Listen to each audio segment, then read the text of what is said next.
All right, so I wanted to shoot another short just on the deck.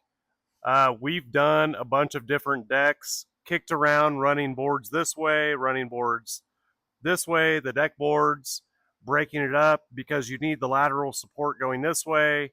If you run your boards this way, do you hide the lateral supports underneath? We've discussed all this with a bunch of guys that do fabrication a lot. And this is basically what we keep coming back to is running the deck boards sideways because they're 8 foot deck boards and this is like 7 foot 6 inches or whatever it works out to. So that's pretty nice.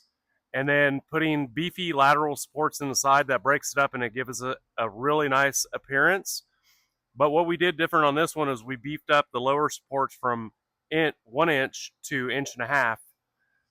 And so we've got a nice reveal. The 1.5 inch deck boards go on here and they are perfectly flush with the perimeter of the deck. And so, and then you have your stairs to contend with, which you can see, we're laying out the stringer pattern there. So, but you can't ship a deck with 42-inch handrails sticking up. So do you make the handrails fold, or do you make receptacles for the handrails that they go into? And then what about rust and all that?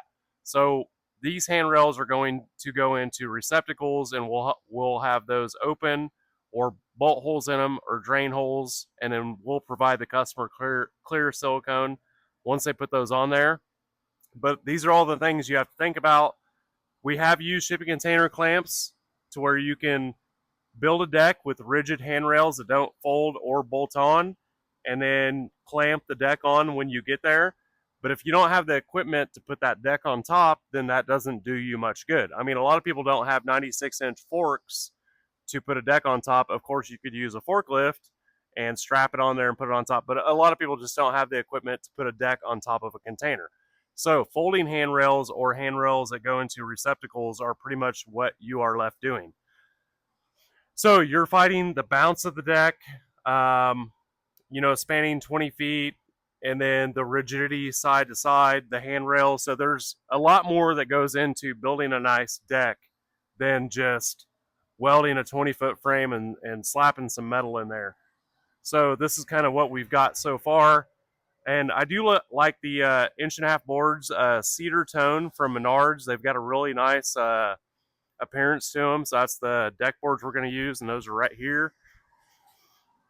The other tricky thing is you've got to let your wood dry out for like a month or two before you use it. I can lay those boards on the concrete and they will have a puddle of water underneath them for like a month.